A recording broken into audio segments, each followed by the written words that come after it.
Where you at with Tatum? His recovery, is he doing the bridge similar to what Aaron Rodgers did, or what's his approach? Yeah, so I was talking to a couple really high level PTs last night about this. One of them pretty much only covers NBA players. And he was like, yeah, if you put an ultrasound on him the day of that injury, you would have saw something. He said, there's no question. He says, I'm surprised that this didn't get caught. Damn.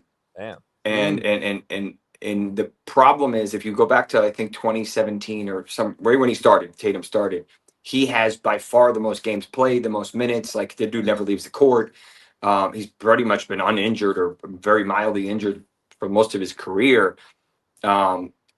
Fantastic shooter, obviously. Not many guys his size can do what he can do. But unfortunately, that comes at a price. So people ask, like, well, how can this happen? He's only 26 or whatever age he is. And I'm like, think of him as a 2024 Lamborghini with 400,000 miles on him. Ooh, He's just, those tendons and ligaments, they don't heal as fast as you like them to, especially when you're redlining your car every day. There's a reason why not many people have the career of LeBron James. Say what you say about him, but the fact that he can do what he's doing at the age he's doing is a testament to how he takes care of his body and the work ethic and the understanding of what he's willing to do. Unfortunately, this is a significant injury. Remember, most players that suffer this never make it back even remotely close to the same level. Now, I think that, that we have anomalies. We have variants. I think Kevin Durant is probably a good, someone that we can compare him to. And I think Durant was probably a little older when he suffered it. I don't know the specific timing of his.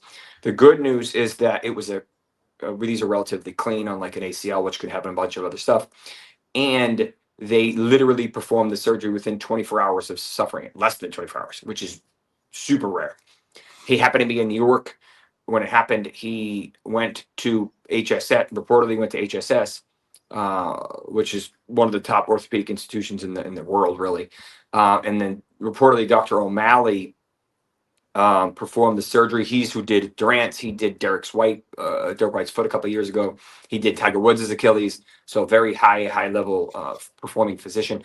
We don't know if it was a PARS or a speed bridge, which are basically variants of one another.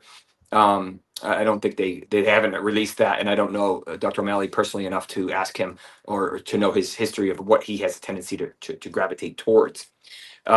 The good news is that the newer data is starting to be much better than the older data.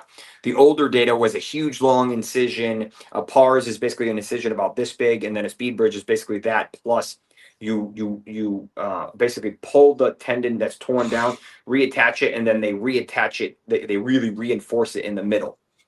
So, but I'll play devil's advocate and say, what happened to Deshaun Watson? How did he re-tear his in less than 3 months?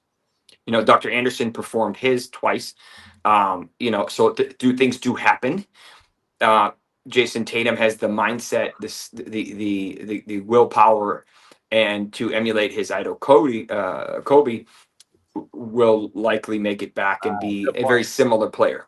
So what happened? So your odds at his age, you think he's a much better recovery than Aaron Rodgers, Kirk Cousins? No question.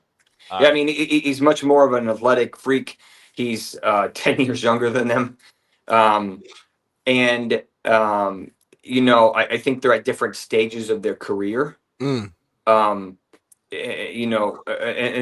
he's way more athletic than either of those ever could be, right? And we know that. That's not really much of a question. I think that, and we've seen the NFL data recently. Remember, 5-10 years ago, it was a death sentence, like, especially for running backs. It was like, you had Achilles, you're done. Like, Mikael LaShore, did well for a season, but after that, like, really no one had done it for a while. And then we had J.K. Dobbins, had a great season last year. Cam Akers had 2, and he looked, pretty good considering. Not everybody does well, but he's done pretty good. The quarterbacks are a little bit of a different position, so obviously you can't really compare them directly because the level of explosiveness and what they're asking their body to do is completely different. I still think we saw issues with Kirk Cousins. and his inability to put the ball where he wanted to. That will improve this year wherever he ends up if he stays where he is. And then Aaron Rodgers, did pretty good for what he was. If you look at his numbers, and I'll answer that question in a sec. If you look at Aaron Rodgers' numbers and remove the stats between him and Mahomes, they're not that different. Look at it; it's kind of crazy.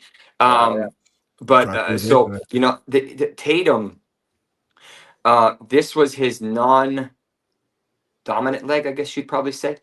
The problem with basketball is that obviously you're jumping with pretty much every player, most plays. He's a sharpshooter, so he's obviously going to jump a lot more.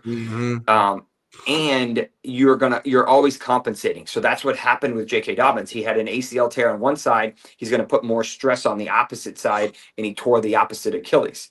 So now he has to be overly aggressive, not only with the rehab leg, but also the opposite leg to prevent compensation.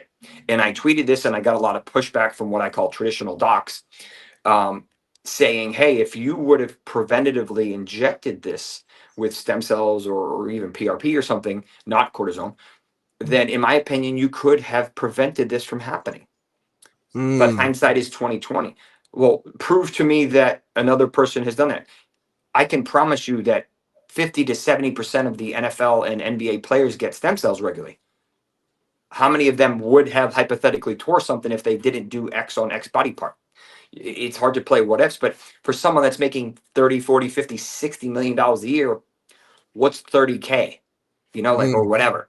But the problem is once that's broken, you can't reverse and fix it. There's this huge downstream effect. Once that vehicle is totaled, that frame is never the same. Woo! No matter how good that mechanic is, no matter how pretty that body becomes, that frame is still not the same. You preaching.